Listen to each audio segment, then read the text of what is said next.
Bismillahirrahmanirrahim. Assalamualaikum warahmatullahi wabarakatuh.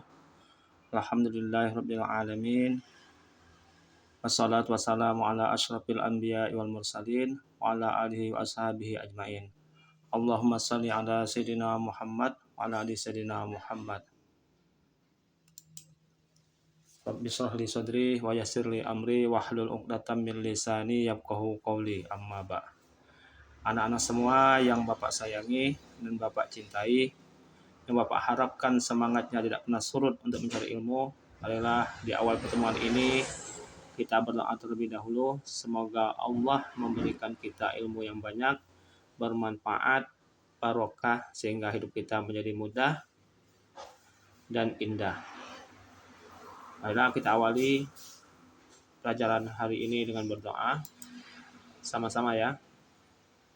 Bismillahirrahmanirrahim. Rabbana zidna ilma warzuqna fahma. Amin ya rabbal alamin. Baiklah, pada hari ini Bapak dan kita semua akan mempelajari tentang materi sholat. Capaian pembelajarannya atau CP-nya itu peserta didik memahami beberapa surah pendek ayat Al-Quran dan hadis tentang kewajiban sholat dan menjaga hubungan baik dengan sesama. TP-nya, karena kita ini yang hari ini kita tentang sholat, membaca, artinya bisa membaca Al-Quran ayat ataupun bahasa Arab, menulis, mempraktikkan gerakan sholat dan memahami makna bacaan sholat. Itu yang harapan kita dengan pembelajaran hari ini dan seterusnya. Nanti diulang jika belum menguasai, bacaan sholatnya dihafalkan ya, gerakan-gerakannya diingat, dihafalkan, dipraktikkan ya. Itu tujuan kita agar kita bisa mengerjakan sholat dengan baik dan benar. Sebelum kita ke praktik bacaan sholat dan gerakan sholat, Bapak jelaskan sedikit. Sholat itu secara bahasa berarti doa ya, doa. Jadi kalau disebut sholat, kalau orang Arab bilang sholat itu artinya doa, itu secara bahasa ya. Jadi makanya ada yang menyebutkan prayer ya, sholat, disebut doa. Sedangkan secara ilmu fikih, sholat berarti ibadah yang diawali dari takbiratul ihram serta niat dan diakhiri dengan salam dengan memenuhi syarat dan rukun tertentu. Jadi sholat itu ada syarat dan rukunnya ya. Rukunnya ada berapa? Ada 13 ya. Ada 13, ada mengatakan ada 17 karena dipisah antara tumakninah dan rukun-rukun seperti sujud, ruku. Nah, dipisah dengan tumakninahnya. Tapi kalau ruku dengan tumakninah, nah, itu ada 13. Sujud dengan tumakninah itu jumlahnya ada 13. Tapi kalau yang menyebutkan 17 itu dipisah antara ruku dengan tumakninahnya, sujud dengan tumakninahnya dan lain sebagainya ya. Sholat itu di dalam Al-Quran juga Allah mengatakan sholat itu dengan artinya doa ya. Di dalam surah At-Taubah ayat 103 yang berbunyi wasalli alaihim inna sholataka sakanul lahum wallahu sami'un alim. Artinya dan berdoalah untuk mereka, sesungguhnya doa kamu itu menjadi ketentraman jiwa bagi mereka dan Allah Maha mendengar lagi Maha mengetahui. Jadi itu salah satu ayat yang menjelaskan bahwa Allah memaknai sholat itu dengan doa, itu secara bahasa. Yalah, kita lanjutkan. Ini langsung bagaimana praktiknya ibadah sholat itu sendiri ya. Ini yang kita bahas sholat wajib dulu ya, karena perbedaannya cuma di niat dan waktunya ya. Kalau sholat wajib sudah ditentukan 5 kali atau 5 waktu dalam sehari semalam ya. Ini Bapak contohkan sholat zuhur ya, niatnya.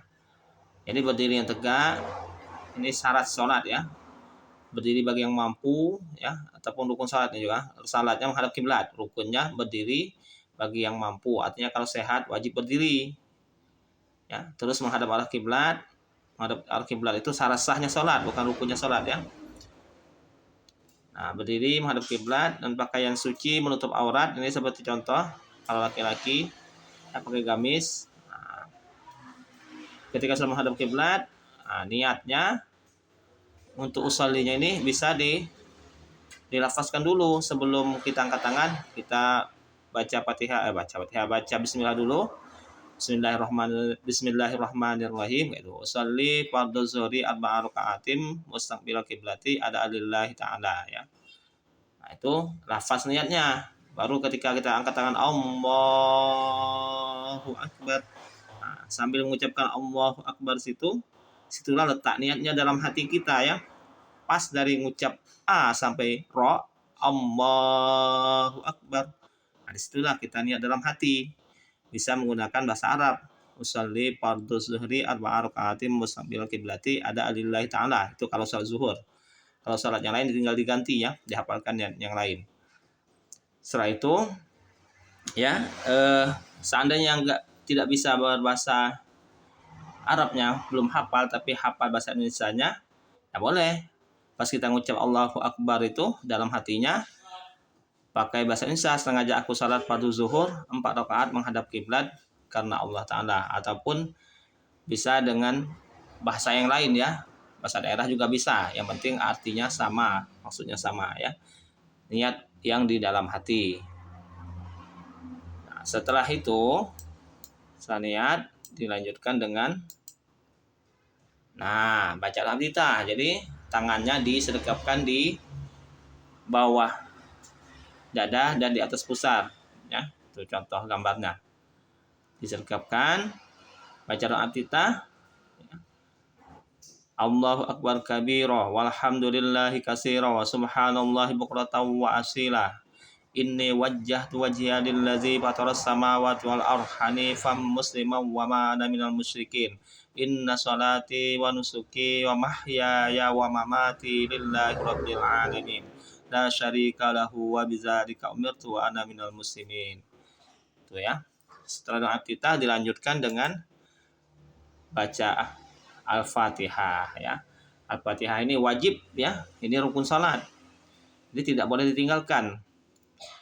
Jadi kalaupun kita misalkan tidak mau baca Al-Fatihah, setelah kita niat, kita posisi tangannya sedekap gini, boleh langsung baca Fatihah. Tapi kalau Al-Fatihahnya tidak boleh ditinggalkan kecuali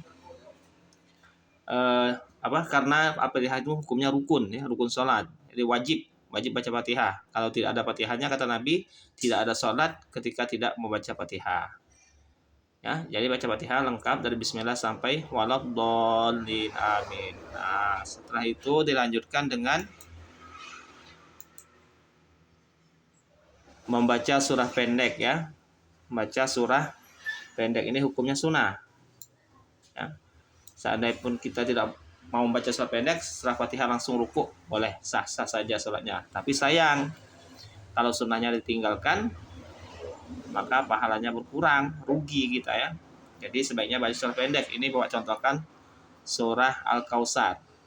Ya. Bismillahirrahmanirrahim. Inna a'tainakal kautsar fasholli lirabbika wanhar. Inna syani'aka huwal abtar. Nah, setelah baca surah pendek maka langsung ruku ya, Allahu Akbar, ruku. Itu bacaan rukunya subhana rabbiyal azimi wa bihamdi. Ya 3 kali biasanya ya. Sunnahnya 3 kali. Sekali pun boleh tapi bagusnya 3 kali. Atau bahkan hanya 7 kali. Setelah itu i'tidal. Sami Allahu liman hamidah. Rabbana walakal hamd. Nah, saat tidak lanjutkan dengan sujud ya. Nah, Allahu Akbar. Subhana rabbiyal a'la wa bihamdi. 3 kali juga. Setelah sujud lanjutkan dengan duduk di antara 2 sujud. Allahu Akbar ini posisi kakinya ya. Yang kiri dijadikan tempat duduk ya, alas duduk. Yang kanan ditekan jarinya menghadap kiblat. Rabbil firli warhamni wajburni warfa'ni warzuqni wahdini wa'afini wa'fu anni. Terus lanjutkan sujud kedua. Allahu Akbar, sujud. Sama dengan yang tadi bacaannya ya. Subhana rabbiyal a'la wa bihamdi. 3 kali. Setelah itu lanjutkan ke rakaat yang kedua. Berdiri lagi. Allahu Akbar. Nah, setelah berdiri baca surah Al-Fatihah. Dan baca lagi surah pendeknya. Tapi kalau hafal surah yang panjang nggak apa-apa, lebih baik ya. Tapi kalau sholat sendiri, kalau sholat berjamaah jangan panjang-panjang. Nanti makmumnya ada yang sudah tua, ada yang ada yang keperluan lain, ada musafir. Nanti makmumnya malah bukannya tambah husuk sholatnya, malah tidak husuk karena mereka ada keperluan lain. Jadi kalau jadi imam usahakan yang sedang-sedang saja suratnya. Ya, tapi kalau sholat sendiri terserah mau 1 juz pun atau bahkan 30 juz itu malah lebih baik kalau hafal. Ya, itu di rakaat yang kedua. Ya. Terus lanjutkan seperti biasa, sama dengan rakaat pertama, ruku, sujud, ruku i'tidal sujud, duduk antara 2 sujud, sujud yang kedua, terus berdiri lagi untuk rakaat yang ketiga, ya. Itu kalau salat maghrib. Nah, lanjutkan kalau rakaat zuhur, ya. Kalau salat zuhur berarti 4 rakaat ya. Untuk bacaannya sama, rakaat kedua, ketiga, keempat itu sama ya. Sama ketika berdirinya baca Al-Fatihah. Tapi untuk yang ketiga dan keempat itu tidak ada lagi bacaan surah pendeknya, cukup Al-Fatihah saja. Ya, terus langsung ruku, i'tidal, sujud ya sampai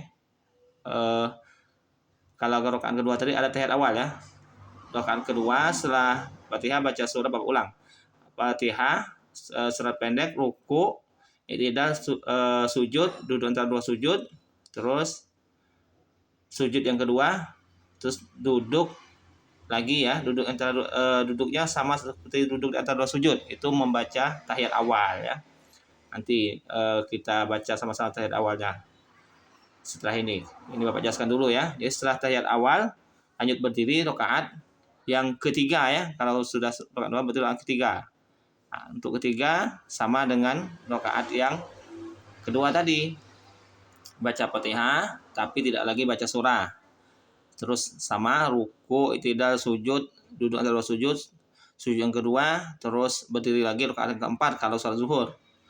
Setelah itu setelah Fatihah, ruku, i'tidal ya, sujud, terus baru dilanjutkan dengan tahiyat akhir ya. Nih, tahiyat akhir.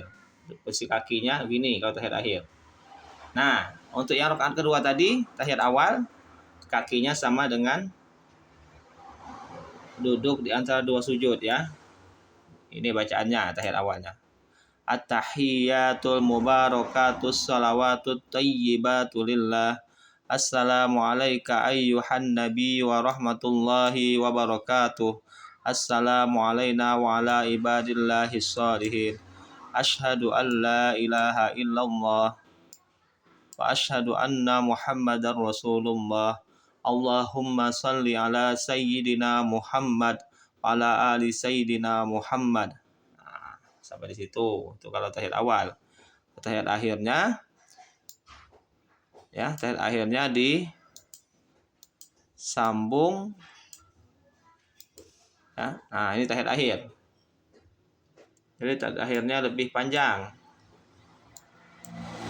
At-tahiyyatul mubarakatuh salawatu thayyibatulillah sama dengan yang tadi, tapi setelah Allahumma shalli ala sayyidina Muhammad wa ala ali sayyidina Muhammad disambung kama shallaita ala sayyidina Ibrahim wa ala ali sayyidina Ibrahim wa barik ala sayyidina Muhammad wa ala ali sayyidina Muhammad kama barakta ala sayyidina Ibrahim wa ala ali sayyidina Ibrahim fil alamin innaka Hamidum Majid. Itu yang panjangnya ya.